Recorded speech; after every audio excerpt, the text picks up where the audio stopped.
Hi, welcome to a shorter and a little less formal version of the OnFilm on video column this week. This is Philip Martin, and my dogs are downstairs. They didn't want to come up.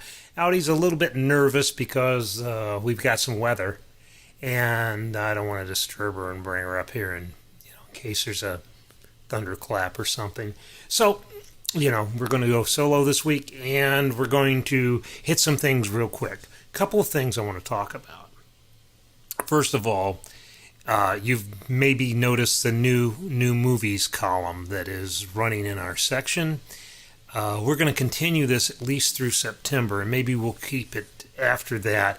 But basically, it's just a rundown of the new movies that are opening either in theaters or on Netflix or Amazon Prime. I don't expect it will be totally inclusive and definitive. I don't think we'll have everything, every option listed that you could see, but we're going to try to do it to just give you an idea of what's opening in the theaters and maybe some other things that you can watch this weekend. Okay, it is replacing the old new movies list, at least for the time being, because I don't have the resources right now to actually run down all the theaters and find out exactly what they're playing. I think we can do a pretty good job of that, but I don't want it to be like, this is the list and then miss something. I don't like adding opportunities to introduce error into the newspaper. I would much rather tell you what we know and let you find out on your own. If we don't know, you can check the listings. You can go to the internet. It used to be in the old days, I keep saying, in the old days, theaters would buy ads and they would list the movies that were playing and the times they were playing and sometimes how much a ticket cost. They don't do that anymore, and I can understand why. Everything's changed, but we've never done that. It's a nice service, but it's also very hard to call every theater in Arkansas and get a time for every motion picture that's opening. And we long ago gave up on trying to do that. But we will try to make you aware of what is opening someplace. And then it's up to you to find out where. And it's up to the theaters to let you know where, so you can buy their tickets and make them rich.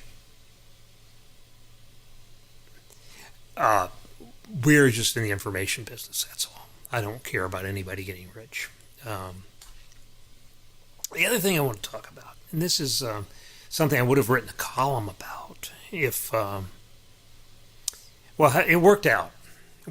Piers Marchant is once again attending the Toronto Film Festival for us this year, though I don't think that actually means going to Toronto and watching movies in the theater there. I think it's a virtual thing.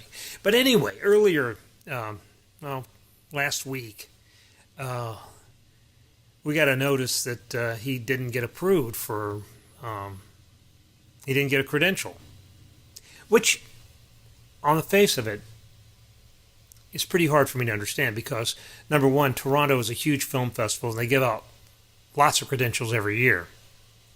When people come to theaters and actually sit there in the theaters and watch the movies, they call them press and industry screenings. I have been to hundreds of them, and they are well attended, and lots of people are there, and it's a finite space, It's like a theater, 200 people maybe could get in there. And maybe in the time of COVID, it goes down to 70 people, maybe less. Maybe 50 people could get into the theater, whatever. But anyway, the Toronto Film Festival this year is doing most, if not everything, digitally. They are, giving people links to see these movies. But they decided they had to give out, way fewer of them. Now, I don't really understand the logic there. Maybe somebody could help me understand the logic. I really don't understand the logic because it seems to me like, you should be able to give more credentials because, then I mean, you don't have a physical space anymore. You have a platform. You have people that are using their own bandwidth and stuff to get in there. And I imagine it may be a question of server capacity or something like that. But anyway, after covering the film festival for more than 20 years, because Karen and I used to go there in the 90s, we suddenly don't get a credential. Now, I've run into this before. I went to a screening in New York City of The Departed, actually. It was Martin Scorsese's The Departed. I don't know what year that was, but you can figure it out. And it's held in a big screening room downtown New York. And I get there, and you go up to the thing, and there's a young lady there that has a clipboard with a list. And, she's, I go up there and I say, Philip Martin, and I'm with the Arkansas Democrat-Gazette. And she looked at me like I was from Mars. She goes, Arkansas? Well, I don't know about that. And she found me on the list, let me in. Okay. That's fine. A lot of newspapers, even at the time The Departed came out, didn't send their critics to screenings in New York. I mean, there are a handful of newspapers would do that. Los Angeles, New York, obviously.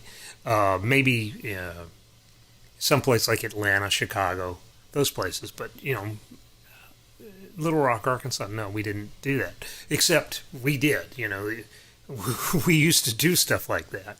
And it used to surprise people. The only time it was really a bad surprise was at Palm Springs Film Festival, when someone just sort of, somebody connected with the festival actually just sort of said, well, what are you doing here? Arkansas. Ugh. They really did. It was sort of surprised. I'm still astounded by that. And I still, every time I get something from the Palm Springs Film Festival, I think about that. And we haven't been back. I can't say it's really because they were mean to us, but we just haven't been back to the Palm Springs Film Festival since. Okay. Anyway, we had a thing in Toronto in around 2003, 2004. We were going all the time. We were writing lots of stuff about it. We were doing everything.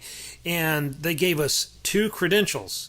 So we actually had 2 of us that could go see any of the movies that we wanted to see at the press and industry screenings. And it was like you're getting 2 free all-access passes, basically.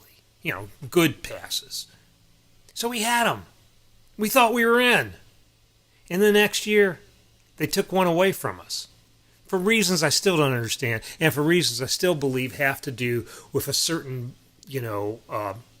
bias people in cultural centers like Toronto and New York and Los Angeles have about places like Little Rock, Arkansas, and Arkansas in general. Because I remember I went through a dialogue with these people, and I was asking them why they took them away from us, and they said, well, because you're not, it's your circulation numbers, that. And I'm saying that's not true. Our circulation numbers are bigger than A and B and C, and they've all got credentials, as many as they want, 3, 4. They're bigger than, these, nothing against bloggers, but, for a while bloggers were getting everything, and, mainstream, outlets were having to scramble around trying to find a way because nobody knows how this stuff works. So for a while, the studios actually thought that newspapers didn't count. And I imagine that if I were in Toronto and I had been running the film festival, or I'd been running the media part of it and credentialing people, I would pay attention to who actually writes about the festival and who actually, covers it. Who actually writes about the stuff that they say they're going to write about. But if you don't do that, maybe a shorthand is that, I've heard of this city, I've heard of this city, I don't know where this place is, so let's not give these people credentials. That's reasonable. It's lazy. It's not equitable. It's not fair. But it happens, you know. So we didn't get a credential this year. And Piers was upset, as he should be. And I was upset, as I should be. And we both kind of wrote our little appeals. And I don't know what they told him, but I know what they told me was they told me, well, we're sorry, we're just not going to do it. We understand, we appreciate your position, but we're not going to do it. But then find out yesterday, they did it. So Piers has a credential, and he can do whatever you can do with the Toronto Film Festival this year, which is great, because we rely on that festival a lot, because we don't get screenings here, you know, and that's why we have Piers and we have Dan writing about things from Philadelphia and Kansas City, respectively. And we don't get links for everything because there's still Warner Brothers and places like that still don't like to send these things out on links. And I understand that too. I mean, I really do. My interest in reviewing every film that opens has really gone down. I'm very happy writing about the films I write about and not writing about the films I don't write about. I don't know that I could give you a review of Tenet that is any better than the review we gave you. I mean, I think Piers is a great, critic. I think Dan's a great critic. I think Karen's a great critic. I don't really have much ego tied up in that. I don't. If I want to write about a review, and someone else wants to write about it, it's not like I'm going to pull rank and say it's mine. I'm going to, try to think about it. Try to think about who would be the right person to write about this particular movie. So, but I'm happy to have, Piers write about Tenet, and I'm happy to write about something like the Charlie Kaufman film that's showing up on Netflix this week. I'm thinking of Ending Things, because that is exactly the sort of movie, with all its weaknesses, that really hits my sweet spot, and I really like it. It's the kind of movie I think that I would probably make if I were capable of making movies. So, I'm happy writing about that. I don't need to write, 4 reviews a week like I used to. I don't need to be like a one-man band like Roger Ebert, the wonderful Roger Ebert, who, if it hadn't been for the Toronto Film Festival, I never would have got to know, did. I mean, I'm not carrying the section on my back. I'm not carrying the newspaper on my back like Roger did for all those years. So, I'm happy to have Piers go to Toronto. That's really the best outcome there could be. And I'm almost a little bit nervous about saying something like, they really don't get it. But they don't. They really don't get what we're doing. And I hope you guys do. I really do. I mean, it's sort of like, we've been doing this for 20 years now. And it's worked. It's worked. I mean, it's not an experiment anymore. We know this works. We have people who pay attention, who take us for granted, which is the real test. People take this movie section for granted. And you don't have people talking about changing it or making it different, or maybe not talking about the movies anymore and talking about, I don't know, reality TV. We went through that. We outlived that, I hope. But, we don't have anybody who's trying to, claw back that space in the newspaper for something else that they think is more relevant or more important.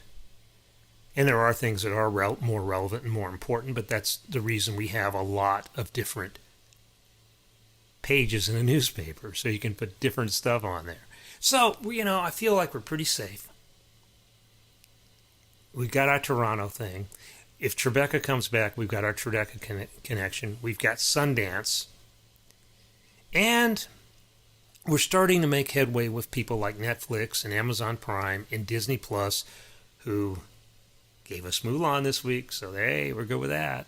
Yeah. But that's what the new movies column is going to be. It's not going to be like this on film was when I was writing on film, which I'm not writing anymore when I'm talking it, uh, for better or for worse. But it's a way of just surveying the landscape, which will take the pressure off of us to try and run out there and review everything that opens. Because some weeks there's things that we're not going to get to or miss. And it'll open up the pages of our newspaper for things like the Larry Foley movie that Dan has written about this week. Because if we had to cover everything that was, possibly opening and stuff like that, we might not have room for a piece like that. And there's a lot of stuff that's going on locally in film. Now, as I've said many times, this is primarily a review-driven section. It's a critical section. It's about the movies and what they mean. It's not necessarily a lifestyle section, not necessarily a section that profiles people who make movies. There's a distinction there. But we do like to, showcase, we like to give you good stories to read. And when they're about local people who are doing things, that makes sense. It fits in here too. But it's not really our mandate. That's something you can also see in other parts of the newspaper. Well, anyway, I promised to make this shorter, so this is shorter. I promise that next time I do this, I will dress up a little better, but time is time. As Tenet reminds us, and as I'm thinking of ending things reminds us, time is just this idea that we've invented.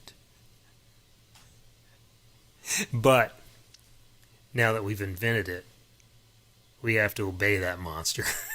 Okay, so we'll see you next week, and I hope you have a good time at the movies if you choose to go.